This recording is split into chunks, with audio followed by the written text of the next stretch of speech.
Olá, meu nome é Marina Pereira, sou advogada e neste canal falamos sobre família, sobre seus desdobramentos jurídicos, sobre convivência, relacionamento, espiritualidade e todo o assunto que possa envolver o núcleo familiar. E hoje eu trouxe um tema muito sensível na atualidade quando o assunto é convivência familiar, alienação parental. Eu tenho certeza que você já ouviu falar, já passou, está passando por isso ou conhece alguém que esteja enfrentando essa situação. Mas por que esse tema é tão sensível? Pois nos últimos anos nós tivemos um aumento significativo de casos de alienação parental, que acaba se instalando na família naquele momento de turbulência da dissolução conjugal. E quando um dos cônjuges não consegue passar de forma saudável por aquele luto da dissolução conjugal e utiliza a criança como uma ferramenta de vingança contra o outro genitor. É isso mesmo que você ouviu. Um dos genitores utiliza a criança como forma de se vingar daquele outro que foi o seu companheiro ou sua companheira. Mas Marina, o que é a alienação parental?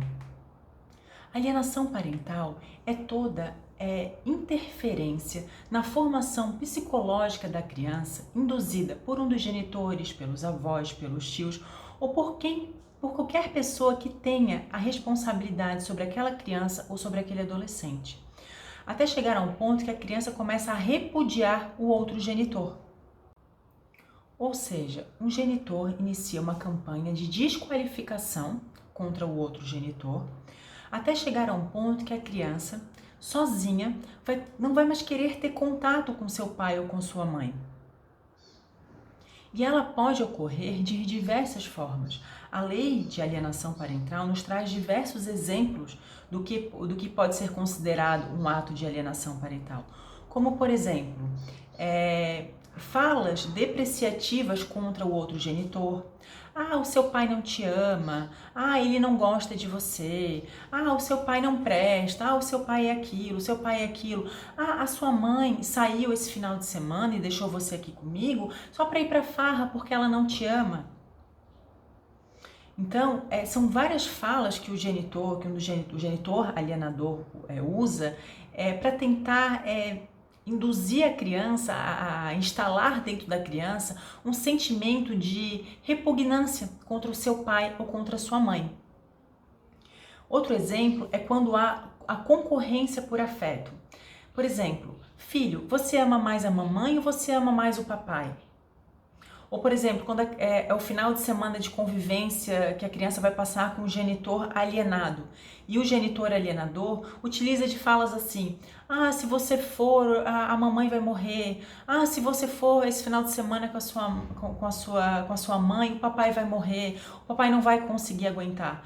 Ao ponto da criança ficar dividida, porque a criança é leal aos pais, então ela fica dividida. Não consegue saber se ela vai com o genitor, que ela ama, ou se ela fica com o genitor alienador que está ali aparentemente sofrendo.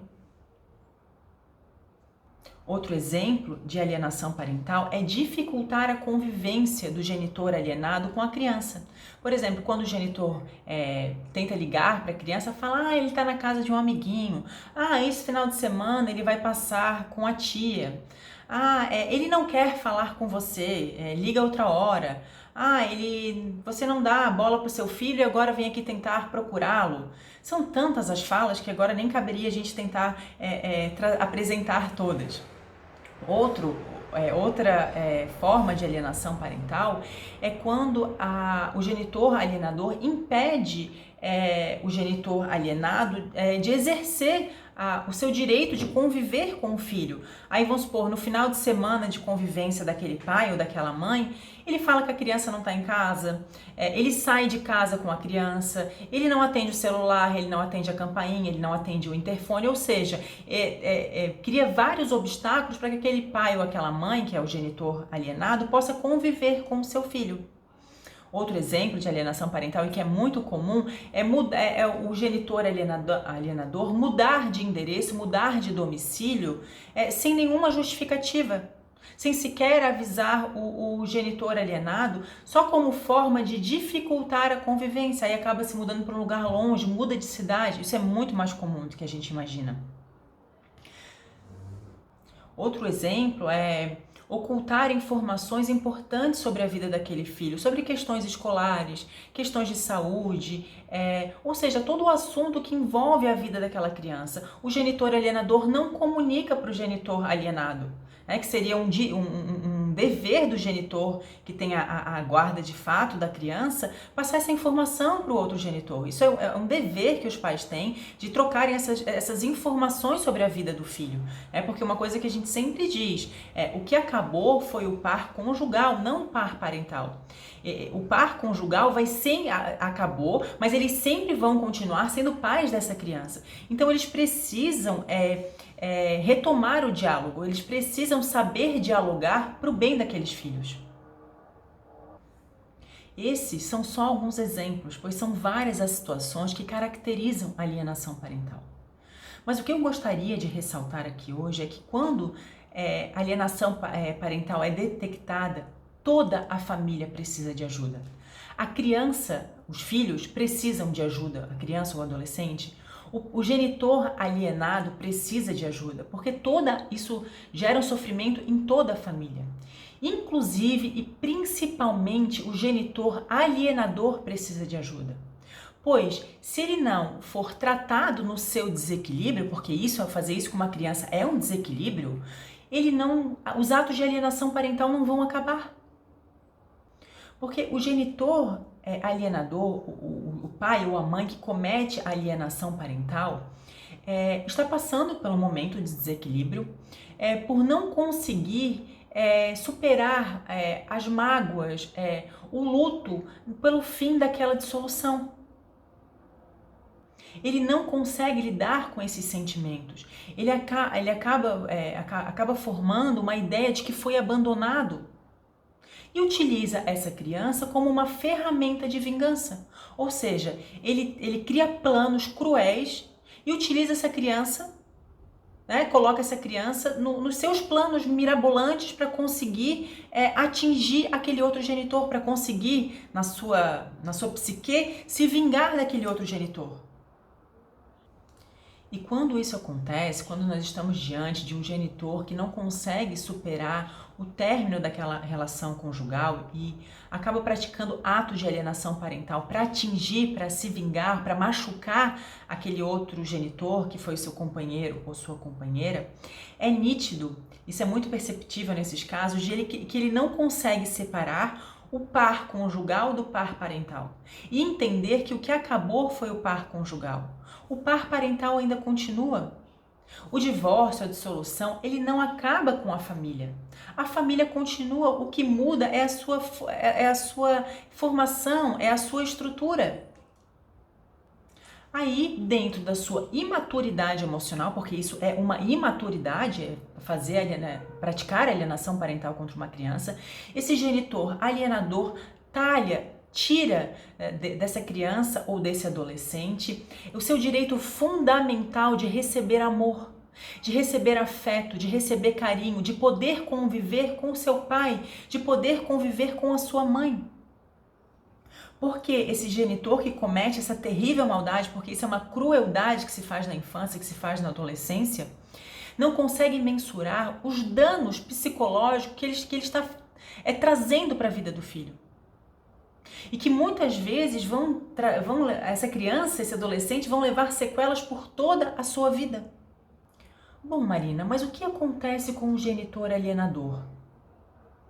Ele sofre alguma sanção? Se a gente descobrir, se o juiz determinar que há sim alienação parental, o que acontece? Bom, a lei de alienação parental, ela traz algumas sanções. Por exemplo, eu vou exemplificar aqui para vocês. O juiz pode determinar a ampliação de convivência com o genitor alienado. Como assim? Vamos supor que o pai pega a criança em finais de semanas alternados e 2 vezes durante a semana. Bom, se for detectado que há a alienação parental, naquela família, ali naquela situação, o juiz vai ampliar essa convivência. O pai pode começar, por exemplo, a pegar a criança todo final de semana, pegar a criança mais vezes por semana. Ou então, outra sanção, por exemplo, é estimular multa ao alienador. Se ele cometer um ato de alienação parental, ele vai pagar uma multa. O juiz pode determinar o acompanhamento psicológico para a criança e para toda a família.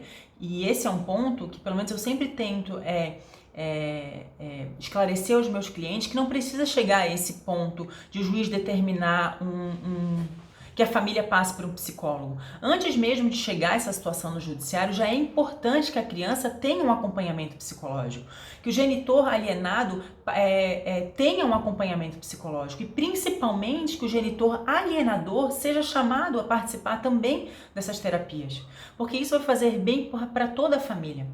Há situações que fogem da competência do advogado. O advogado não pode ser psicólogo.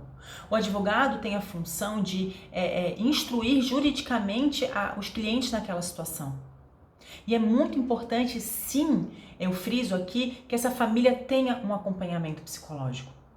Outra sanção é determinar a alteração da guarda, ou mudar ou fazer a sua inversão, por exemplo. A guarda é unilateral, hoje já não é tão comum a guarda unilateral, mas a gente passa para a guarda compartilhada.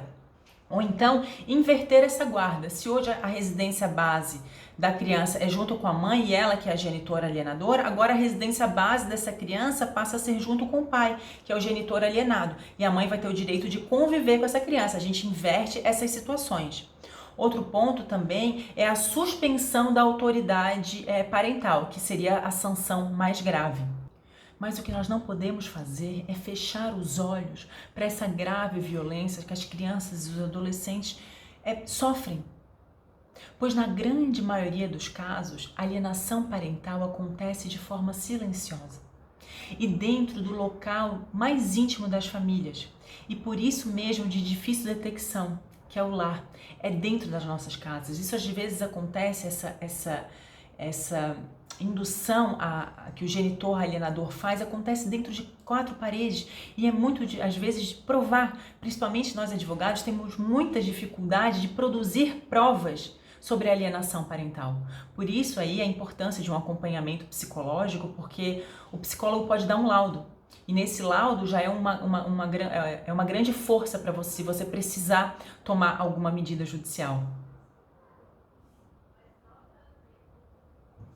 E um ponto que é importante falar aqui, que a forma mais eficaz de você conseguir combater a alienação parental é convivendo com seu filho. É dando carinho para ele, é dando amor, é dando afeto, é mostrar para ele que você está ali, independente do que tenha acontecido com ele ou com a mãe, o que tenha acontecido com a sua relação conjugal, você ainda continua pai dele, você ainda continua mãe dele. E não importa o que aconteça, você sempre vai estar ali do lado dele. A criança precisa ter essa segurança dentro do coração dela, porque apesar de eles se adaptarem muito fácil às situações, também é muito difícil para uma criança e para um adolescente esse período de dissolução conjugal. Então você pai, você mãe precisa ter conversas com eles, você precisa dialogar que não importa o que aconteceu com você, com o papai e com a mamãe, você sempre será pai dele, você sempre será mãe dele. Pois a criança ela é muito esperta. Porque quanto mais você conviver com o seu filho, mais as falas do genitor alienador não vão fazer sentido na cabecinha dessa criança, desse adolescente. Porque se o genitor alienador fala, sua mamãe não gosta de você, o seu papai não gosta de você, ele é violento, ele te bate, ele é um monstro, quando você estiver convivendo com a criança, ela vai ver que aquilo nada é verdade, porque você só está dando afeto, você só está dando carinho para ela. Ou seja, a criança vai conseguir fazer vai conseguir tirar as suas próprias conclusões. Por isso que a convivência é a maior ferramenta de combate contra a alienação parental. Então, pai, então mãe, então responsável pela criança, você precisa insistir na convivência. Por mais que a criança não queira lhe ver, você precisa insistir nesse ponto, porque é só assim que você vai conseguir quebrar esse ciclo vicioso dessa alteração na psique dessa criança. Porque ela já sofreu tanta manipulação psicológica que ela pode estar num ponto que ela não quer mais saber de você. Mas não é por culpa dessa criança, é por culpa do genitor alienador e dos seus distúrbios psicológicos, dos seus desequilíbrios psicológicos, que utilizou essa criança para se vingar de você. Por alguma mágoa que ficou pelo fim daquele relacionamento. Mas você precisa lutar pelo seu filho. Você precisa tentar desfazer esses sentimentos negativos que foram instalados dentro do coraçãozinho dele.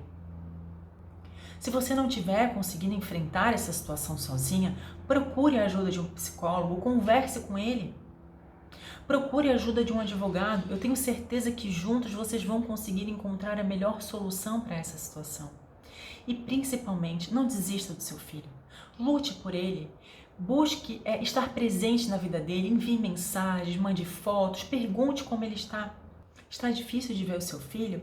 Ligue para ele. Nós estamos vivendo agora um momento de pandemia que nunca se falou tanto em convivência virtual. Hoje, a distância não é mais justificativa. Nós temos aqui, olha só, eu estou praticamente dentro da sua casa com esse vídeo. E você pode fazer isso com seu filho. Nós temos centenas de ferramentas de videochamada.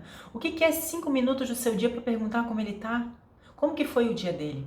É dessa forma que você vai conseguir quebrar esse ciclo da alienação parental, convivendo com seu filho, mostrando para ele que você se importa com ele, que você se preocupa e que acima de tudo você está do lado dele e o ama profundamente. Era esse o nosso vídeo de hoje. Se você gostou, curta, compartilhe com quem você acha que precisa ouvir essa mensagem e não se esqueça de se inscrever no canal. Toda semana nós temos um vídeo novo. Até o próximo!